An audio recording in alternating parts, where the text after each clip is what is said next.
critérios científicos racionais.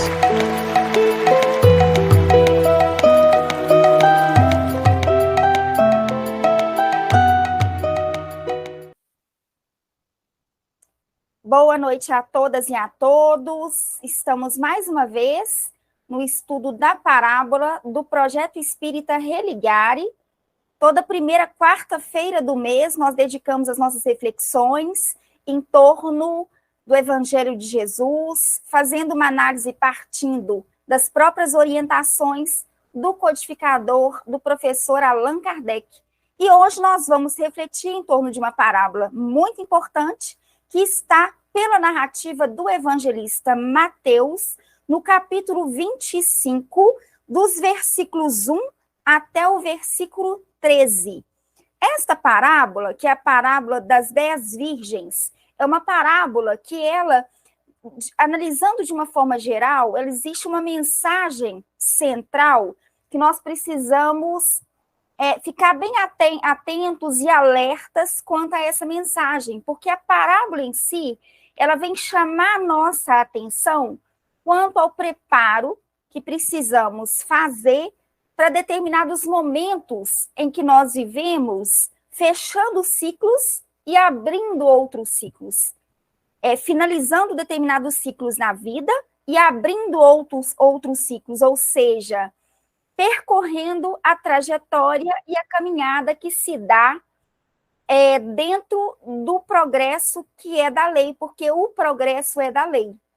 Então, essa parábola ela vem chamar a nossa atenção para que nós estejamos sempre preparados. E o que seria estar preparados?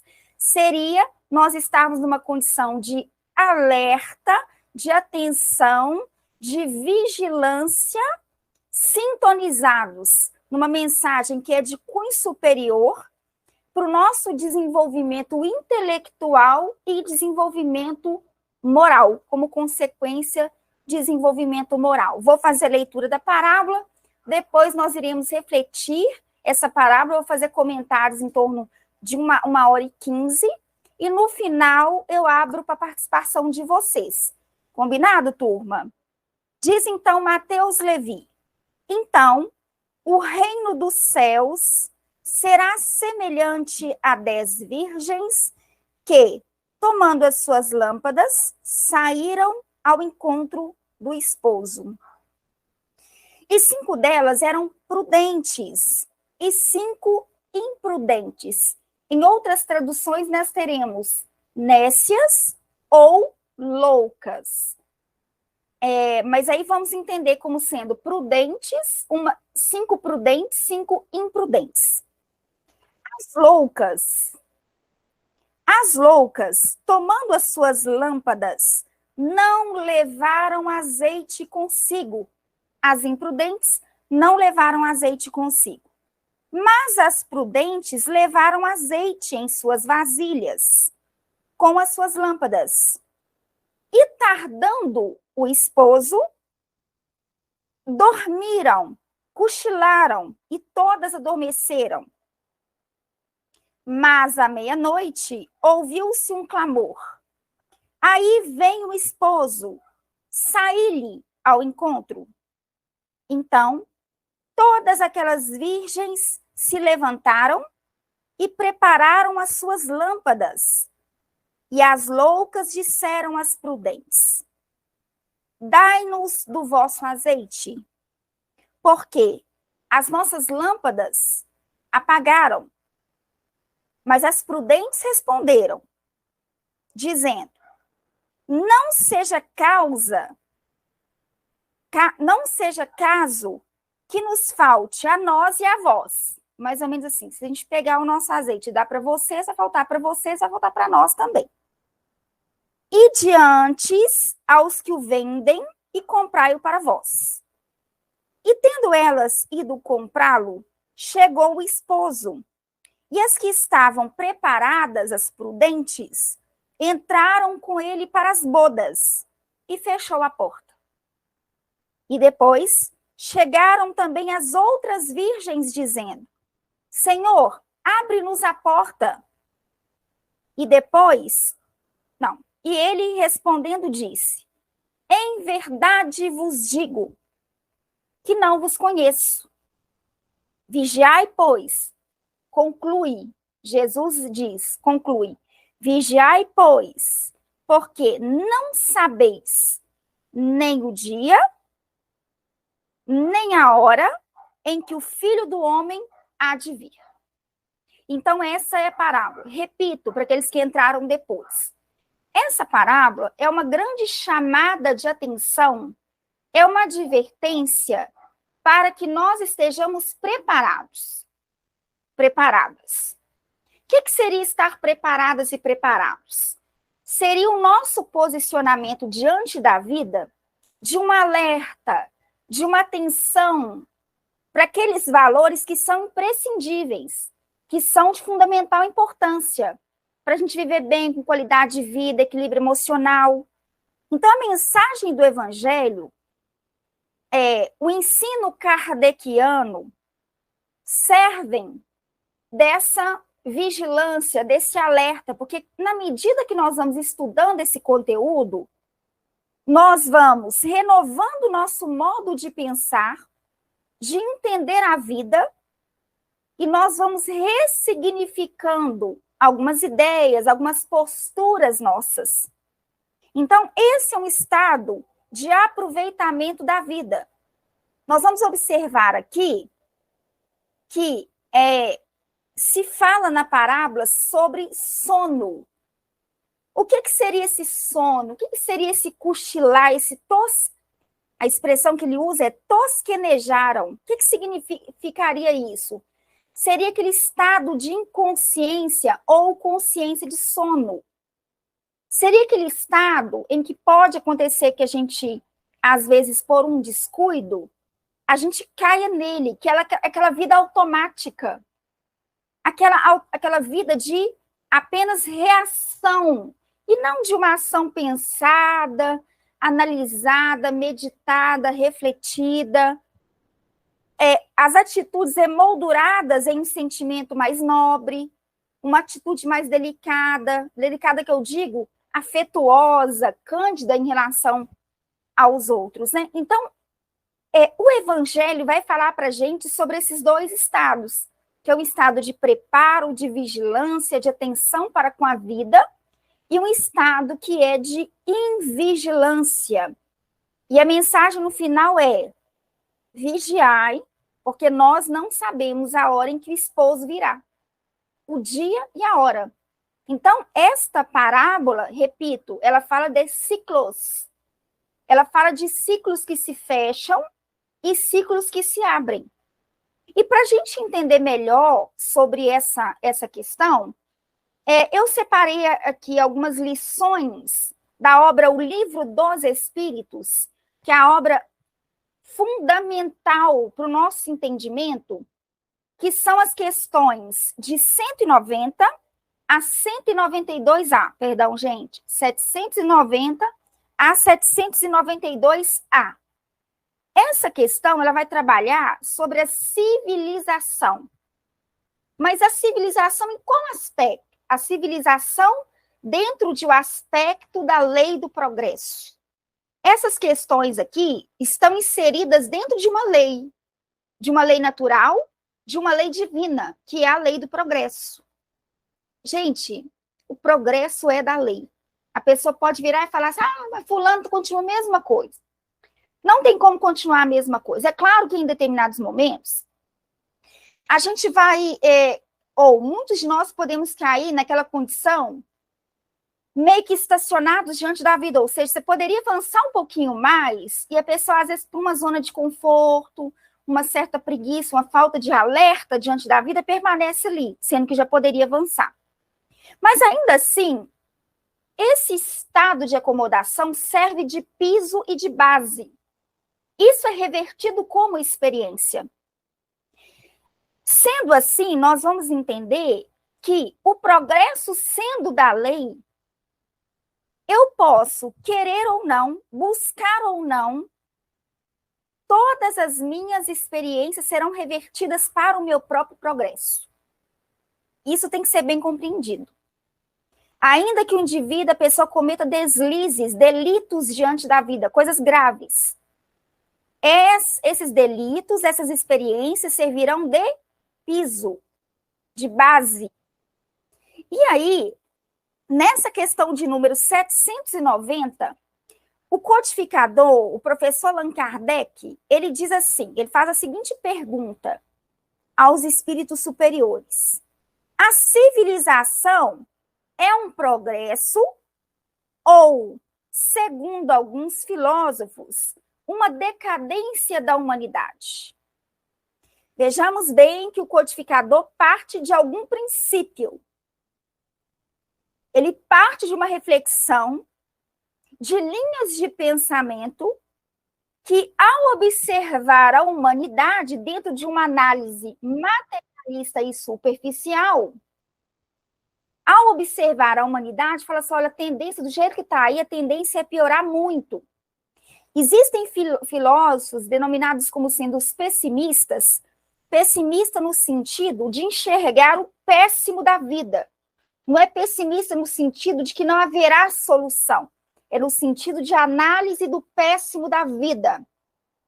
Não é que eles negam que existem as questões que são positivas, importantes e boas. Não é isso. Por exemplo, fala-se muito mal de um filósofo extraordinário chamado Nietzsche, outro Schopenhauer.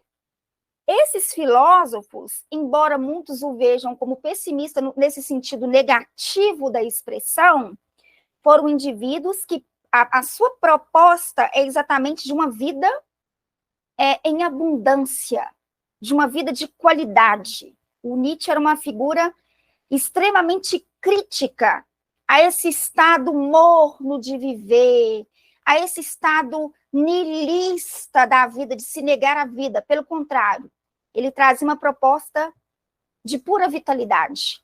Tanto que tem uma frase famosa do Nietzsche, que eu gosto muito particularmente, que ele diz, eu só acreditaria num Deus que soubesse dançar. Eu só acreditaria num Deus que soubesse dançar, porque ele percebe que a natureza é uma constante celebração, é uma constante dança. Então ele vê o quê? Ele vê essa felicidade inserida na própria natureza, é aí que ele se apega. E o bonito desses filósofos é que quando ele analisa o trágico, ele analisa o trágico de uma forma a tentar, de alguma maneira, descobrir uma solução para aquela conotação, aquele aspecto trágico da vida. Então, alguns dos filósofos no qual o Kardec se referia eram filósofos que, analisando o contexto atual, como hoje em dia muita gente olha e fala, não, tem jeito mais não, a tendência, a humanidade só está piorando. Isso é uma análise superficial. Isso é uma análise muito fechada do momento presente. Como é que nós não estamos avançando? Nós estamos aqui, por exemplo, utilizando de recurso tecnológico, estamos separados fisicamente, mas profundamente ligados espiritualmente, pelo recurso de um desenvolvimento que é tecnológico. Nós temos avanços, programas de auxílio à humanidade, de avanços da ciência, que são extraordinários. Então, não é possível essa generalização, como se estivesse tudo ruim. E aí vem o codificador e faz essa pergunta, por quê? Porque levava-se em consideração as linhas de pensamento. E aí que está, o codificador não parte do nada. O codificador, Allan Kardec, era um sábio que tinha conhecimento sobre várias linhas de pensamento, e quando ele colocava isso para que os espíritos superiores fizessem uma reflexão partindo de uma visão espiritual para o mundo material, ele queria chegar exatamente nessa leitura atemporal, nessa leitura que não é restrita, como dessas linhas de pensamento, mas uma leitura, uma compreensão da vida mais ampla. Então, essa pergunta é extremamente importante para nós. A civilização é um progresso ou, segundo alguns filósofos, uma decadência da humanidade? E aí, os espíritos superiores respondem, progresso incompleto. Olha que fala pontual. uma resposta curta e profunda: progresso incompleto. Pois o homem, o ser humano, não passa subitamente da infância à maturidade.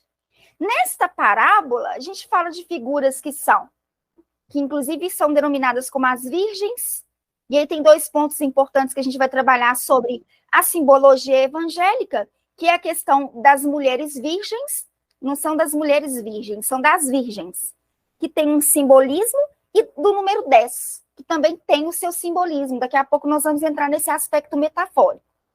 Mas nesse aspecto aqui que nós estamos refletindo, nesse momento, o evangelista Mateus coloca para a gente, pela narrativa de Jesus, de que umas eram prudentes, outras eram imprudentes. O que faz a diferença entre uma e outra? Experiência de vida. O que faz com que uma pessoa se posicione de forma imprudente, imprevidente, e uma pessoa que se posicione de forma previdente, prudente? É a experiência. Então, vamos refletir um pouquinho sobre isso. Olha, o evangelho ele vai trabalhar com a gente que é importante, enquanto nós estamos sobre a luz do dia, enquanto nós estamos na bonança, na paz, nós nos precavermos, nós cuidarmos de nós mesmos, para quando vier a noite ou as adversidades da vida, que faz parte da vida, é bom a gente deixar isso claro, que faz parte da vida, que estejamos preparados. Isso em qual sentido? No sentido do entendimento da vida, como diz Leon Denis, o filósofo espírita, dos problemas do ser, do destino e da dor, uma compreensão sobre os aspectos desafiadores da vida, que a vida é luta, né? Isso é um fato. Então, eu não tenho que esperar chegar o problema, porque ele vai chegar, não é praga, ele vai chegar, isso faz parte. Eu não posso esperar chegar a dificuldade para eu ir em busca do meu preparo. Eu preciso me preparar psicologicamente, espiritualmente, quando está tudo bem. O Evangelho, Jesus trabalha esse princípio, esse ensino, em vários momentos. Tem uma passagem do Evangelho que está lá no inicinho do Sermão da Montanha, que ele fala sobre a casa edificada sobre a rocha. O reino dos céus é semelhante ao homem prudente que edificou a sua casa sobre a rocha. Vieram as chuvas, as tempestades, bateram com ímpeto aquela casa, mas não caiu. Por quê? Porque estava edificada sobre a rocha.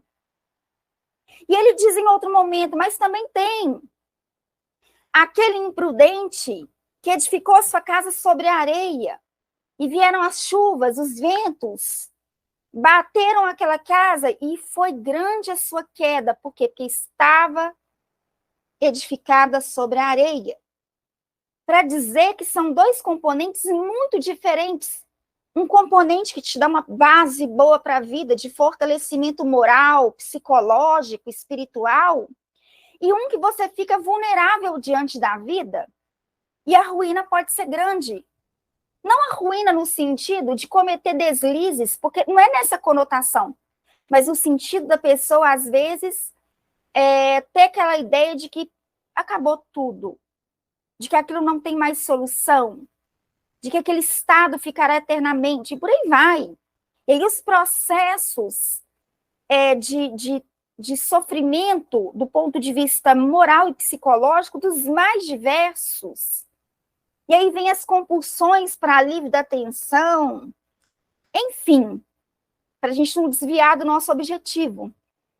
A mensagem principal é ser previdente. Tem uma outra parábola também, 2, que falam sobre a previdência, a parábola acerca da previdência. Que é no sentido de você vai construir uma torre, você tem que saber, eu vou gastar quanto para construir essa torre. E o gastar do evangelho é o quanto eu precisarei abrir mão, que evangelho é perder também. Dentro de uma sociedade onde se vende uma uma falsa felicidade que você pode tudo, pode ganhar a todo momento, pode ganhar a todo custo. A mensagem evangélica vai dizer que em muitos momentos, para você ter a sua consciência em paz, a sua consciência tranquila, você vai precisar perder. Então, o evangelho também é perder. Nós vamos ter que abrir mão de coisas que pode até ser que em determinado momento dá para a gente uma certa satisfação, mas que é prejudicial a nós. Então, a gente vai abrir mão, a gente vai desapegar daquele comportamento para se ter um comportamento mais saudável. É assim que se faz para cuidar da saúde, no quesito alimentação, né, numa atividade física, um cuidado com o corpo, enfim. A vida, ela é toda assim. Ela pede também um desapego da parte da gente. Viver é perder também. Escolher é perder. Você tem dois componentes ali. Eu tenho uma banana e uma maçã. Tá, e o que você vai escolher? Se eu escolher banana, eu perco a maçã. Se eu escolher maçã, eu perco a banana. Escolher é perder. Dentro dessa conotação, na parábola da torre, fala exatamente isso. Olha, não vai construir na torre a torta direito, não. Você tem que parar e pensar assim: eu tenho condições de construir essa torre? Deixa eu ter uma visão antecipada do processo. E aí você se prepara psicologicamente, espiritualmente, moralmente para a construção daquela torre. Diz o evangelho, não se pode servir a dois senhores. Ou você vai odiar um, amar o outro. Não se pode servir a Deus e a Mamon. Então, em determinado momento, eu preciso parar e eu preciso ter foco, hiperfoco, determinação, espírito de escolha, de planejamento e falar, agora eu estou preparado. Não dá para se viver ao léu. Não dá. O mínimo de preparo para enfrentar as dificuldades da vida, nós precisamos ter. Se é necessário um preparo financeiro, imagina as questões morais. Já pararam para refletir sobre isso? Se for conversar com qualquer indivíduo, um educador financeiro, primeira coisa que vai dizer, é necessário que você tenha uma reserva.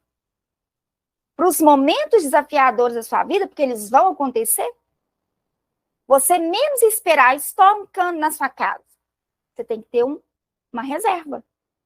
Acontece um problema no veículo, tem que ter uma reserva. Para que você possa pegar daquela reserva e usar no momento oportuno. A parábola fala disso. Tá, então essas imprudências foi porque elas não entenderam isso. O evangelho está falando exatamente para que nós possamos ser como as prudentes e não como as imprudentes. É uma parábola que chama a nossa atenção para a qualidade de vida, porque não basta apenas sobreviver, é necessário viver. Viver não é o mesmo que sobreviver. Uma vida é uma vida de qualidade, é uma vida de atenção, é uma vida de progresso. Deixa eu ver como que eu posso fazer isso aqui diferente para melhorar. É isso aí. É um desejo constante de aperfeiçoamento. Não é perfeccionismo. É um desejo constante de aperfeiçoamento. Então, a questão da infância e da maturidade está relacionado a prudentes e imprudentes. As prudentes são mais maduras. Quando o noivo chega, elas estão prontas. As imprudentes nem lá estavam, porque ainda foram comprar o azeite. E aí perderam a grande oportunidade de comungar com um dos momentos mais importantes, que é a questão da união e do casamento. Essa parábola fala de bodas. Bodas. As bodas, dentro da festividade da Palestina, um casamento era um acontecimento social dos mais importantes. Para vocês terem uma ideia, segundo um pesquisador fantástico chamado R.N. Champlin, ele coloca para a gente dentro do seu estudo, que é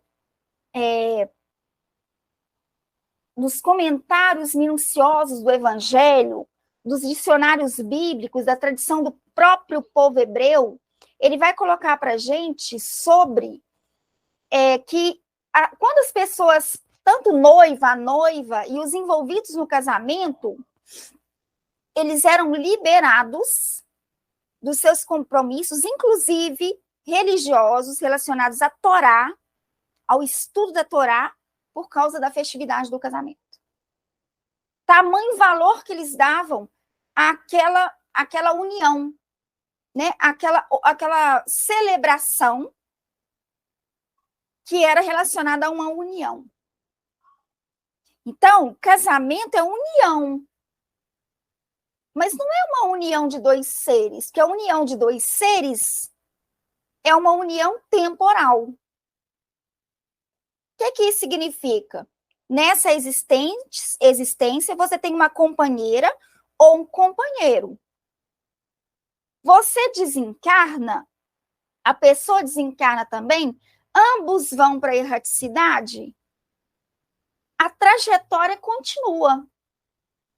Não quer dizer que você vai reencarnar com a pessoa nas outras existências posteriores, mantendo o relacionamento conjugal. Em muitos momentos, os laços se modificam, os parceiros e parceiras viram filhos, filhas, irmãos, irmãs, porque os laços eles vão sendo refeitos. Se tiver de fato uma afinidade que ela é espiritual, aquela relação ela perdura. Relação no sentido não conjugal, mas no sentido da afeição em si. Ela atravessa os tempos. Mas se foi um relacionamento que ele foi apenas transitório, material, de um contrato social sem afinidade de almas, desencarnou, ele finaliza ali. Então, só que o Evangelho não fala de algo que é temporal. O Evangelho propõe uma reflexão de algo que ele é atemporal, que é um casamento que a humanidade ela vai passar, é um casamento que a humanidade, em determinado momento, todos nós iremos passar por esse processo dessa conexão, e a tendência desse relacionamento é ir aprofundando cada vez mais.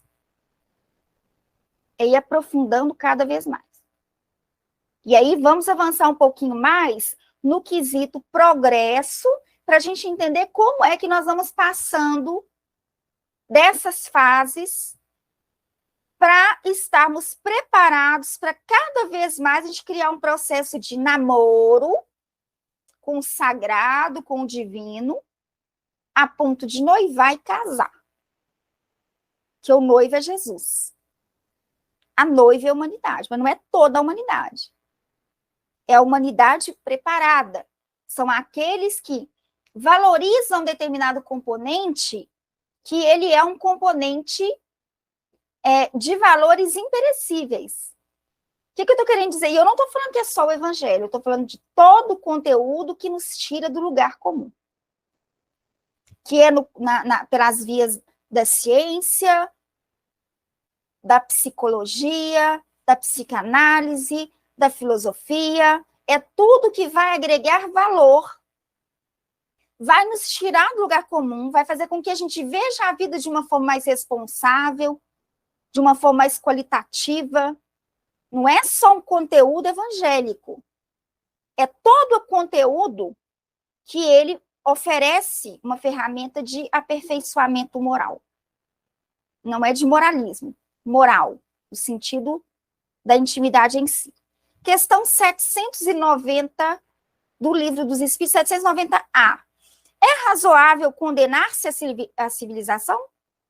Tá, então, se existe uma parte da humanidade que é imprudente mesmo, então vamos condenar a sociedade, a civilização. Resposta dos espíritos superiores. condenai antes os que abusam dela, e não a obra de Deus. A sociedade, essa reunião de pessoas, quando eu falo de reunião de pessoas diversas, eu estou falando de mundo corporal. No mundo espiritual, nós nos ligamos pelas linhas da afetividade, das semelhanças. Da afetividade, não, das semelhanças. É o semelhante que atrai o semelhante. É o mundo das ideias relacionado. Chico dizia, quando nós desencarnarmos, nós vamos nos ligar à família da ideia. São os universos semelhantes. Aqui nós estamos misturados. Que o mundo corporal, a didática da vida nesse panorama do mundo corporal é a diversidade mesmo. É o joio crescendo ao lado do trigo. É o trigo transformando o joio ou destacando a potencialidade que está inserido no joio, e o joio não percebe. O que eu quero chamar a atenção com isso? Os espíritos superiores dizem assim, a função do forte é sustentar o fraco. A função do inteligente, do sábio, melhor dizendo, sábio, é instruir os ignorantes, aquele que ignora. A função do bom é auxiliar os maus para se tornarem igualmente bons. A função do rico é auxiliar a estrutura social aos pobres a se tornarem ricos também de cultura, de educação, de saúde e por aí vai. É nesse sentido. É por isso que o trigo cresce, o joio cresce ao lado do trigo. Na vida nós afetamos e somos afetados. Isso é lei da vida. Não existe uma pessoa neutra. Existe uma pessoa que aprende com outro, outro aprende com essa pessoa e por aí vai. Então, o que ele vai falar sobre a obra de Deus é que esse modelo de civilização faz parte de um plano, mas ao mesmo tempo guarda relação com a nossa construção. A sociedade como está é fruto das nossas escolhas, do nosso plano. Se existe alguma coisa na sociedade, na civilização, que não é o adequado, não é o ideal, então a gente precisa refletir sobre isso e mudar o que precisa ser mudado. Mas isso é uma responsabilidade nossa. Porque nós somos figuras livres, criaturas livres, entre aspas, e as nossas decisões, elas afetam o coletivo, elas afetam a sociedade. Então, é necessário uma responsabilidade nossa enquanto a isso. 791. A civilização se depurará um dia, fazendo desaparecer os males que tenha produzido? Olha que fantástico isso, gente. Tá, Rosa, então tá falando de casamento. A humanidade toda vai casar? Não, porque nem todo mundo valoriza o ensino de ordem superior. Tem gente que vai olhar para o evangelho e fala, isso aí é conta carochinha. Aí você fala de budismo, você fala do Shakyamuni Buda. Isso aí é bobagem. Negócio de meditação, não tem tempo para isso, não, bobagem. Nem todo mundo dá valor a esse componente que é de ordem superior. Para algumas pessoas, aquilo não faz o menor sentido. E está tudo certo. Se elas não veem valor naquele momento, um dia verão. Volta a repetir quanto à questão das experiências. Então, pergunta, a civilização se depurará? O que é depurará? Depuração. Ou seja, passar por um processo de purificação, de retirada daquilo que está sujo, impuro. E se existe uma coisa que precisa ser refletida, é quanto aos sentimentos. O evangelho é um convite constante a purificarmos os nossos sentimentos, o nosso coração.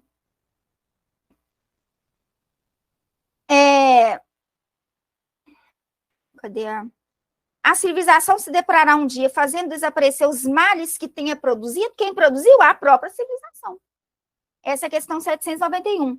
Resposta: sim. Quando a moral estiver tão desenvolvida quanto a inteligência. O fruto não pode vir antes da flor. Gente, isso é fantástico. Tem gente que fala assim, nossa, mas a gente avança tanto em determinadas áreas, em outras nós estamos tão acanhados.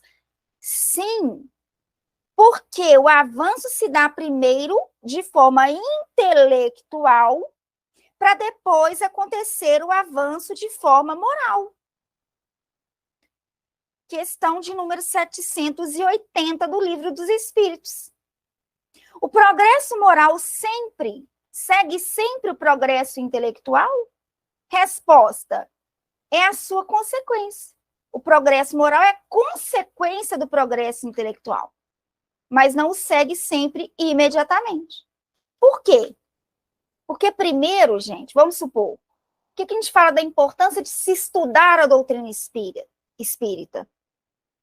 E o Evangelho de Jesus, principalmente quando você tem um desejo sincero de fazer algo no campo do bem. No campo do bem que eu digo da bondade, né, de uma ação social, de um projeto social.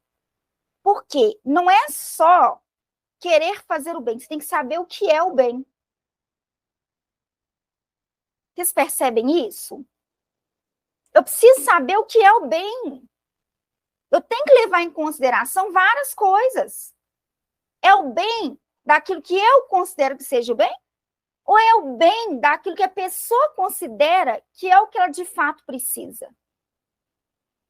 Porque uma coisa é olhar e falar, oh, fulano, tadinho, tá naquela situação difícil, né? Não tem quase nada. Às vezes o problema da pessoa é outro. E eu tô achando que o problema dela é material. Por isso que Jesus perguntava, o que queres que eu te faça? Parece uma coisa óbvia virar para um cego e perguntar, o que você quer que eu faça para você?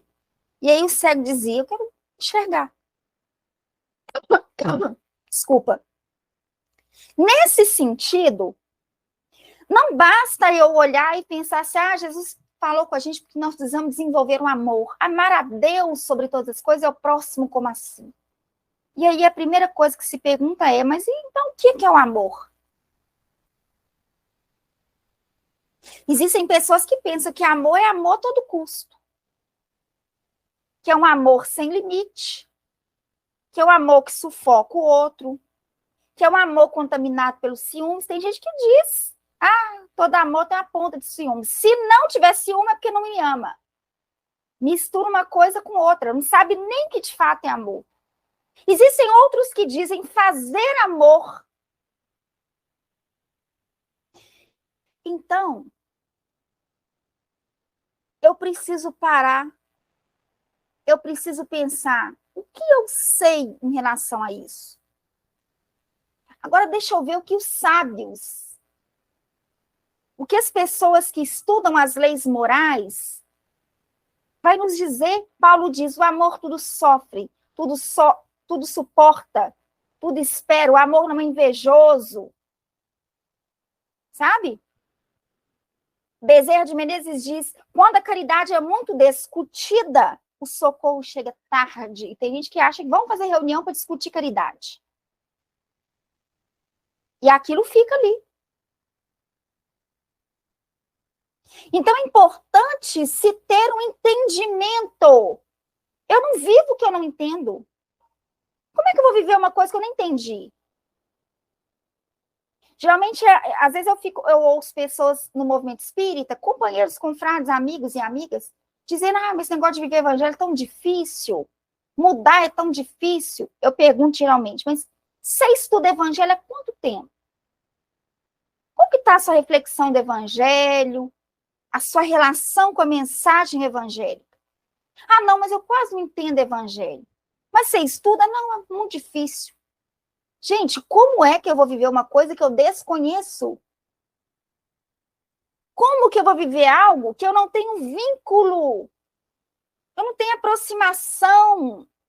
Eu não tenho entendimento sobre aquilo? Eu vou viver como? que é importante a gente parar para refletir sobre o papel da doutrina espírita em nos alertar isso. Você tem que criar vínculo. Você tem que ter métodos, você tem que estudar, você tem que ler. Não é que você precisa entender tudo, mas você precisa fazer alguma coisa com o que você entende. Isso é importantíssimo. O progresso moral se dá após o progresso intelectual. Primeiro eu vou entendendo aqui, ó, parábolas das virgens, vou entendendo. Será que eu estou em qual nessas condições aqui? Estou nas prudentes ou estou nas imprudentes? Aí a gente vai fazendo uma análise de nós mesmos. Como é que está a minha vida? As minhas decisões estão pautadas em quê? No imediato? Visão materialista da vida? Ou eu já estou conseguindo levar em consideração os aspectos que são para além do imediato? O que é tesouro para mim, riqueza para mim? Tem coisas que têm valor, outras que têm preço. Eu consigo identificar? Eu já consegui perceber que os afetos são mais importantes que as outras coisas? Eu já parei para pensar o que seria o amor a Deus sobre todas as coisas? Inclusive sobre o próximo? Inclusive sobre si? Que é amar a Deus sobre todas as coisas e ao próximo como a si. Quem é meu próximo? Pergunta o doutor da lei. Pergunta funda. Quem é meu próximo? Então, por isso que é necessário que a gente tenha, que a gente faça uma reflexão em torno do progresso, para eu entender e não ficar, às vezes, dentro do mecanismo de culpa, achando que o progresso tem que se dar de forma atropelada. Eu tenho por mim que toda mudança muito brusca, ela é meio falsa, assim. Eu tenho por mim, eu reflito muito sobre isso. Porque o evangelho, a transformação que se dá, ele se dá primeiro partindo do nosso entendimento sobre a vida, depois ele vai mudando o nosso modo de sentir, e aí aquilo vai fluindo. É de dentro para fora. Essa coisa muito rápida, muito achar que isso é coisa superficial. Tem por mim. Pode ser que eu esteja errada. Tem por mim. Eu acho que a transformação moral, de fato, real, ela demanda tempo, ela demanda maturação, ela demanda as provas, você parar para analisar e perceber, às vezes, olha, eu preciso refletir um pouco mais sobre isso, porque eu ainda estou oscilando nessa questão. Foram as virgens que dormiram. Os discípulos também dormiram. E olha que eram discípulos de Jesus. Candidatos a apóstolos do mesmo. Dormiram. Lá no Getsemane, Jesus vira para Pedro, Tiago e João e diz: se assentem que eu vou à parte orar. Se o meigo Rabi da Galileia, o Rabone, o mestre dos mestres, vira e diz: se assentem que eu vou à parte orar. Se ele percebe uma necessidade urgente de uma profunda conexão com Deus, com o Pai, como ele dizia, como paizinho, o Abba, Pai, paizinho, o que os discípulos não deveriam fazer, senão se manterem vigilantes em prece, em estado de prece. Porque prece é vigília, tá, gente? Prece não é passividade, não. A gente fica numa condição passiva, não. Em outro momento, a gente vai aprofundar sobre prece. Mas a prece, ela é ativa. A prece é um exame de nós mesmos. A prece é uma profunda reflexão, um diálogo nosso com o sagrado. E isso é bacana? Tranquila, Edilene, fique à vontade. Beijo para você. E isso é muito bacana porque dá para a gente uma autonomia. que é inclusive o que a parábola vai falar, daqui a pouco eu vou trabalhar isso com vocês, daqui a pouquinho. Vamos guardar isso, autonomia. Só para a gente fechar aqui, daqui a pouco nós vamos trabalhar a questão 793 do Livro dos Espíritos, tá? Que fala sobre como a gente reconhece por que sinais se pode reconhecer uma civilização completa, no sentido de avanço. Daqui a pouco a gente vai finalizar com ela. Que é exatamente a essência da passagem. Por quê, gente? Porque essa parábola, ela vem falar de... Aí já vamos entrar na simbologia. Ela fala de 10 virgens. O número 10 é o número da totalidade. Totalidade em qual sentido?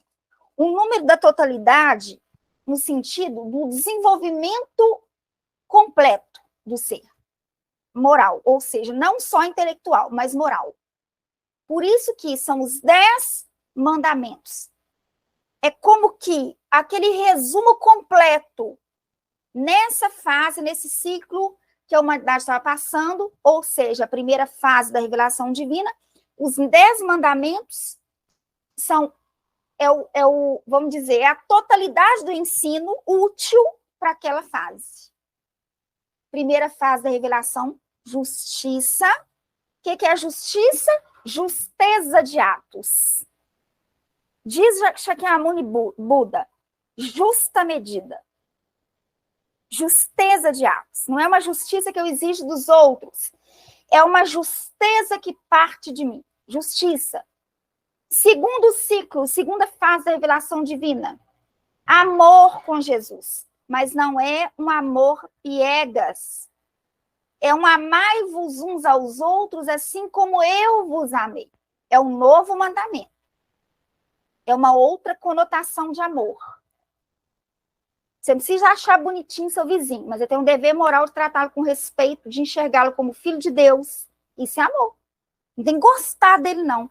Mas o amor em ação é um amor que você faz pelo outro que você acha que o outro deveria fazer por você. Dentro daquele aspecto, daquela regra áurea, que é não façais aos outros que você não quer que faça com você. E o contrário diz que é fazer todo o bem aos outros. Todo o bem que você pode fazer aos outros. Então, o número 10 seria aquele total que tudo abrange. E aí, olha que interessante. Depois do número 10, você volta à unidade. Só que o evangelista vai falar para a gente, Jesus, ele traz o número 10 dividido em duas partes para dizer, existe um grupo preparado e existe um grupo despreparado. E é assim mesmo. Voltando a repetir, no campo das relações humanas, é trigo do lado de joio. Isso faz parte do processo, é a didática da vida. E eu acho isso incrível. Porque é como nos forçar, a diferença é como nos forçar ao avanço, ao aperfeiçoamento. E aí, olha que coisa interessante. Vamos começar pegando aí os detalhes da passagem, os aspectos importantes da passagem, as pérolas que se encontram inseridas na passagem. Volto a repetir, são bodas, é uma festa de casamento, talvez uma dos acontecimentos mais importantes para o povo da Palestina, para o povo hebreu, e para o judeu isso era importantíssimo, porque um casamento não era só um casamento, né? Era o simbolismo de uma união. E eles se atentavam muito para as tribos, para as uniões bem consolidadas. Então, tudo isso era importante. E o outro aspecto interessante é que, para um casamento, para as bodas, é necessário preparo. Até para o casamento é necessário preparo. Um casamento não acontece do nada. Existe toda uma análise que se dá antes do casamento. E E nós estamos aos sábados refletindo em torno da obra Vida e Sexo do Emmanuel. Estamos exatamente no capítulo do namoro. E a gente percebe o quanto o namoro, que é essa oportunidade de conhecer o outro, de sondar a intimidade do outro, de se apresentar para o outro, o quanto isso é importante. O namoro, o noivado, o casamento. Para além das convenções humanas. No sentido de realmente se criar uma proximidade, uma afeição, uma relação, ou fazer uma análise mesmo de que se vale a pena investir naquele relacionamento ou não. E aí, o ponto alto de um relacionamento e das bodas na época era o seguinte, e a gente vai ver que o evangelho ele muda um pouquinho aqui a prática, dando uma outra conotação. O ponto mais importante era quando o noivo ia na casa da noiva buscá-la, e ele ia com os amigos. Ele ia buscá-la para onde? Para levar para sua casa. Então, guardem bem essa metáfora. Isso é importantíssimo, porque a essência disso está inserida em outras passagens. Daqui a pouco eu faço um paralelo, mas agora vamos focar nisso. Essa noiva morava com o pai. Tá? Tá lá na segurança do pai, sob a proteção do pai, tá lá, muito bem abrigada. Gente, analisa o sentido simbólico, tá? Não analisa no sentido social atual da questão, não. Analisa o sentido simbólico. Literal simbólico. Literal simbólico, não. Simbólico. E não literal. A noiva estava lá na casa do pai. O que acontecia? O noivo ia lá com os amigos. A festividade começava aí. E esse era o ponto mais importante. Essa noiva já estava com as virgens. Quem que eram as virgens? Eram as amigas especiais da noiva. Não eram quaisquer mulheres. Eram as famílias, as amigas especiais da noiva. O que o noivo fazia? Tirava essa noiva da presença do pai, da casa do pai. Guarda isso que é importantíssimo. É o noivo, tá? Não é qualquer um, é o noivo. Tira da casa do pai, da proteção do pai, e leva para a casa dele. Guardaram isso? E aí eu pergunto para vocês, quem que é o noivo mesmo? É Jesus. A humanidade é quem? A noiva é quem? É a humanidade. Todo mundo que tá... Não. É a humanidade que quer se vincular, que quer casar. Que vê naquele ensino valor. Tá, então, mas a noiva não estava lá sob a proteção do pai? Mas você não pode ficar debaixo da asa do pai o tempo inteiro, você tem que aprender a viver também, ué. Tem que ter autonomia diante da vida, você tem que ser um co-criador também. É isso que o Senhor da vida espera de nós. Esse pai, nós poderíamos ler como sendo o nosso pai. Veja bem que eu não falei o meu. O meu chama Rafael Eloy Leite. É o nosso pai.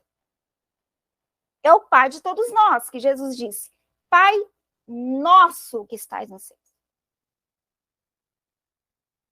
De início na trajetória, nós temos determinismo divino e livre-arbítrio. Nosso livre-arbítrio é curtinho, igual da criança. Por quê? Porque a gente conhece pouco, a gente não tem maturidade. Então, é como se a vida oferecesse tudo para a gente. Olha, já que não tem maturidade ainda, vamos prover de tudo que precisa. Mas, na medida que nós vamos crescendo, o que vai acontecendo conosco? A gente passa a ter piso. Passa a ter piso e vai para a vida, o nosso livre-arbítrio aumenta, o determinismo divino diminui. Agora, veja bem, uma criança de 5 anos tem livre-arbítrio? Muito restrito, porque a criança não tem maturidade ainda, não tem senso crítico desenvolvida, ela não sabe dos perigos. O que paizinho e mãezinha tem que fazer, os tutores têm que fazer? Educar, orientar para que a criança crie um padrão de atenção com a vida, para essa criança se resguardar dos perigos, porque paizinho, mãezinho não vai ficar o tempo todo, não é bolha não, você pega uma criança, põe dentro de uma bolha, vira um adolescente na bolha, um adulto na bolha. O que esse noivo faz? Esse noivo sabe que não é qualquer noivo não, é um Cristo. Ele vai tirar a noiva debaixo da asa do pai. Por quê? Porque a noiva já é noiva, já não está namorando, não, já está casando, já é noiva. E faz o que com a noiva? Tira da casa do pai e leva para a casa dele. Aí é uma nova vida.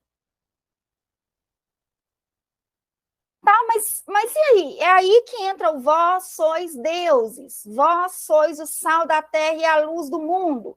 Brilha a vossa luz diante dos homens para que vejam as vossas boas obras e glorifique ao vosso Pai que está nos céus. É autonomia. É o curar os enfermos, limpar os leprosos, ressuscitar os mortos, expulsar demônios, dai de graça o que gratuitamente recebeste.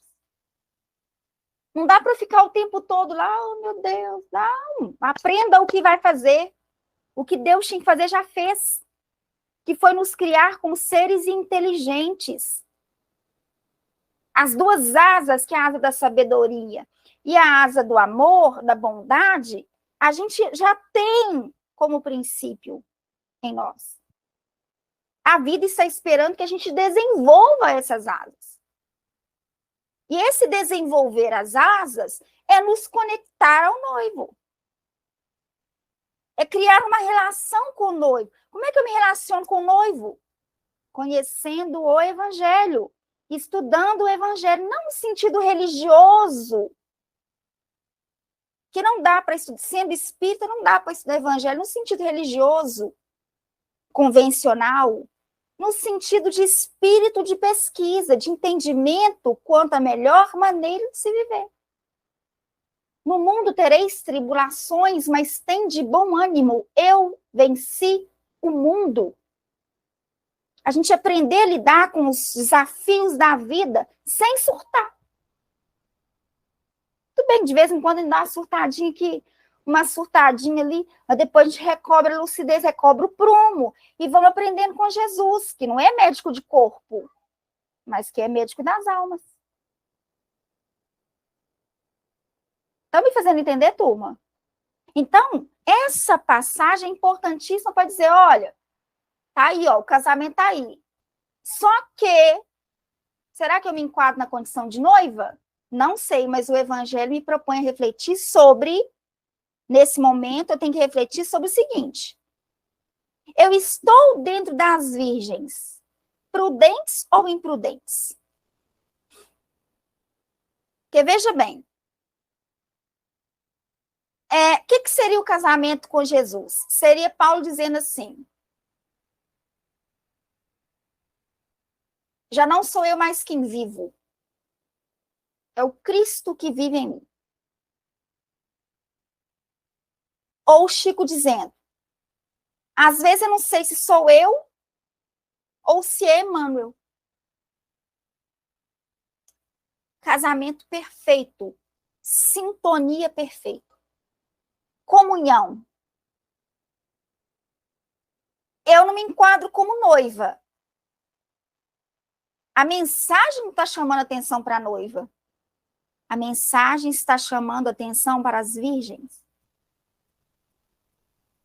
E está chamando atenção o seguinte. Nesse momento, porque é necessário que se faça uma reflexão de onde se está.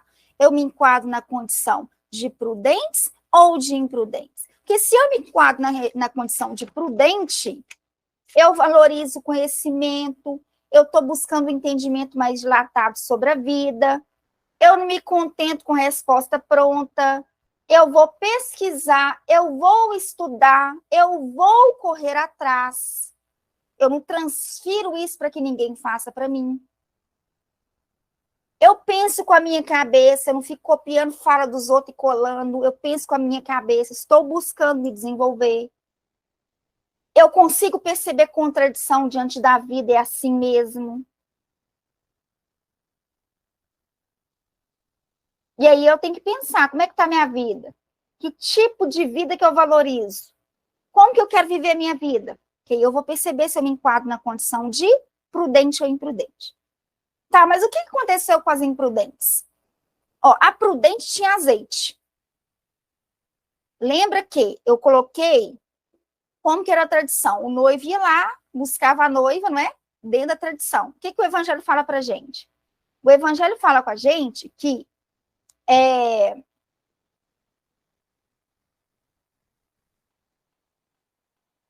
10 virgens, tomando as suas lâmpadas, saíram ao encontro do esposo. O que o evangelho faz? O evangelho coloca um movimento que deve partir da parte das virgens ao encontro do esposo, porque o esposo, gente, já está preparado. Esse esposo aqui, ele já está preparado. O movimento tem que ser de quem? Nosso. É igual aqui, ó, o Livro dos Espíritos já foi editado desde 1857, ele está aqui. Não é o Livro dos Espíritos que tem que vir também, porque ele já veio, inclusive, ele está disponível. Sou eu que preciso ir de encontro ao Livro dos Espíritos. Me fez entender? Então, nesse sentido, o que Jesus faz? Jesus inverte o papel e fala assim, olha, as noivas, as virgens saíram ao encontro do esposo. E aí ele divide, coloca 5 eram prudentes, 5 imprudentes. As imprudentes pegaram as lâmpadas, ele fala lâmpada aqui, mas seria a candeia, né? E aí o que aconteceu? Não levaram azeite consigo. O que seria esse azeite? Então, você tem uma candeia. Para você manter a candeia acesa, você tem que ter o azeite. Você pode até ter candeia. Eu posso ter até mensagem aqui, ó. Eu posso, inclusive, ler o Livro dos Espíritos todo, ler o Evangelho inteiro. Eu posso ter o suporte. Mas o componente principal não é o suporte. Não é o ser espírita ou ser budista. Entende? É o azeite. A questão principal é a luz interior, que a luz ela não vem de outra forma que não seja interior. Volto a repetir. Quanto à questão daquela ideia de que tem que ficar fazendo uma coisa, uma forçação de barra de fora para dentro, reflitam sobre isso, porque a verdadeira luz ela se dá de dentro para fora. Então, aquelas imprudentes, elas não estavam preparadas no sentido de que elas não tinham acendido um lume no próprio coração. Quando é que Jesus fala assim, brilhe a vossa luz diante dos homens? Após o Sermão da Montanha. Primeiro, Sermão da Montanha não, as bem-aventuranças. Primeiro, Mateus, Levi, capítulo 5. E Jesus, vendo a multidão, subiu a um monte e, assentando-se, aproximaram-se dele os seus discípulos e, abrindo a sua boca, os ensinava, dizendo, bem-aventurados pobres de espírito, e aí vai. Depois da receita para a construção das virtudes, Jesus vira e diz, vós sois deuses. Não, ele não, peraí. Ele diz, é o brilho da vossa luz, quer ver? Vós sois o sal da terra e a luz do mundo. E ele fala, não se acende a candeia e se coloca debaixo do alqueire, mas no velador, e dá a luz a todos que estão em casa. Assim resplandeça a vossa luz diante dos homens, para que vejam as vossas boas obras e glorifique o vosso Pai Celestial. Primeiro ele dá o componente para acender a luz dentro da gente, e depois ele diz, brilha a vossa luz diante dos homens. É o que o Livro dos Espíritos fala. Não tem como eu exigir o fruto antes da flor. Percebe isso? Primeiro floresce, depois oferece o fruto.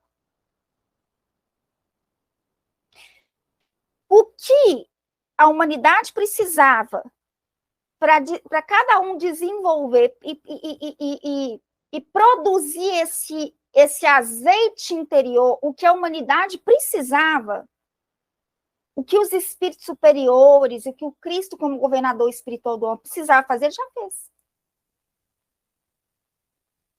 E aí cada um vai observando, vai analisando, isso aqui eu já posso mudar.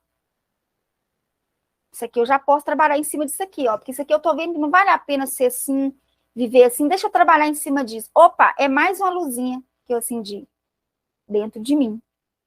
Isso é o preparo para a vida. E aí, só que o seguinte, de repente acabou, né? Elas perceberam que elas não tinham o suficiente, aí fizeram o quê? Pediram as prudentes. E a pergunta é, isso é possível? Você pode virar e dizer assim, vamos imaginar, vamos pegar as pessoas, vamos pegar como exemplo. As pessoas que trabalharam com Chico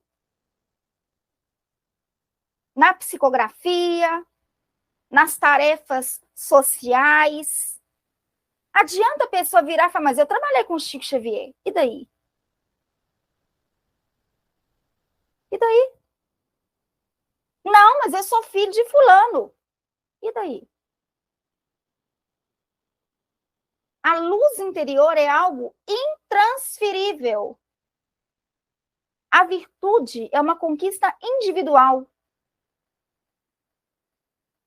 Não tem como a gente tentar, às vezes, ganhar, assim, uma certa visibilidade, uma certa... Como é que eu posso dizer? Um carinho no ego, porque foi filho de Beltrano, foi filho de fulano, conheceu... Isso não tem como. Do ponto de vista moral, não tem. Não tem. O que tem valor, de fato, é o aproveitamento que a gente faz diante da vida. Você não precisa ser uma pessoa gigantesca que fala, não. A sua vida pode ser uma vida simples. Mas é uma vida com totalidade, uma vida em que você faz as coisas com carinho, com atenção, aparece as oportunidades de auxiliar as pessoas, você ajuda, não abre mão e não transfere a sua transformação moral para outras questões, porque tem gente que acha assim, vamos fazer caridade, que aí eu tô salvo, tá? Não. Não adianta você pensar que a caridade vai substituir a luz que você tem que acender dentro de você.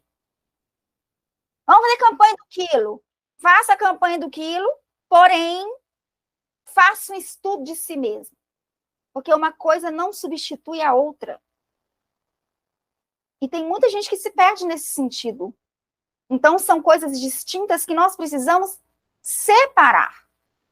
São situações que é necessário que a gente compreenda de uma forma diferente, de uma forma mais profunda. O azeite não pode ser compartilhado. Porque o azeite é de conquista individual. Mas a questão é que nunca se sabe quando um ciclo vai se fechar e um outro ciclo vai se abrir. Na linguagem da própria parábola, quando Jesus volta ou quando o noivo virá, é imprevisível.